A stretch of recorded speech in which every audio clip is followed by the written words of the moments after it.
Welcome to the state of Ohio. I'm Karen Kassler. The 2024 election was a little over 2 weeks ago, but the newly re-elected and elected members of the Ohio House and Senate have picked their leadership teams for the next General Assembly. And after 2 years of battles over leadership in the House, the race for Speaker was in the spotlight. Statehouse correspondent Sarah Donaldson reports. Senate President Matt Huffman was unanimously nominated by the Ohio House Republicans to preside over the chamber for the next legislative session, starting in January. The vote Wednesday night capped off a few days of questions after Republican incumbent Speaker Jason Stephens shook up the race on Monday. In a press conference that had been announced a little over 2 hours earlier, Stephens said he wants to see some bills get through during lame duck, such as the so-called Parents' Bill of Rights and provisions modernizing the adoption process. I have done what I said I would do.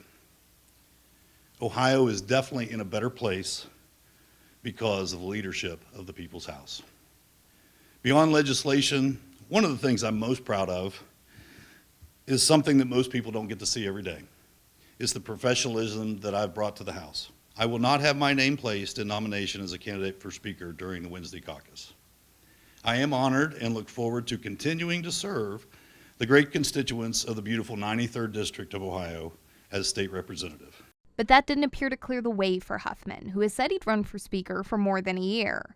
Freshman Representative Tim Barhorst said there's been dysfunction in the House, which showed in the primary challenges to incumbents earlier this year who had supported Stephens.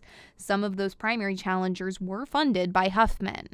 It's just been a lot of dysfunction, and I just feel like one of our own should be the one that deals with this, and that we don't have to have somebody come over from the other chamber that can come over and save us.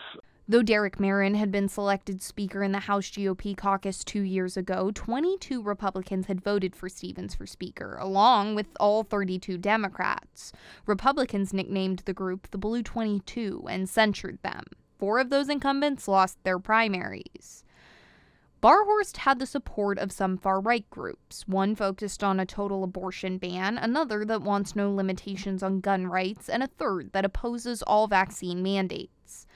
Huffman's supporters fired back on social media, with letters backing their candidate from conservative Congressman Jim Jordan and Warren Davidson. But when the vote happened, nobody nominated Barhorst, which he says was because of confusion around the process to do so. With no other candidates nominated and Stephens out, Huffman won unanimous support. I do think that there's some reconciliation that needs to happen, and there's 17 new members coming into this House, and I think that those folks are going to be in a good position to do that. 17 new Republican members. So in starting January 6th, this will be a forward-looking Republican caucus.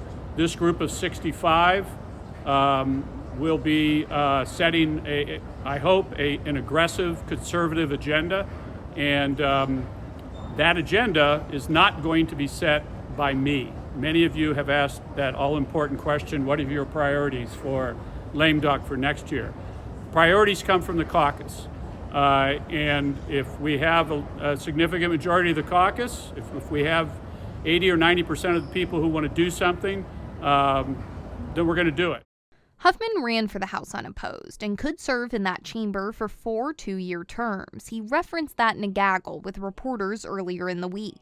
I suppose there's a presumption that I would be an 8-year speaker. I don't know that that's likely, but it's certainly possible. I'm 64. I'm in pretty good health.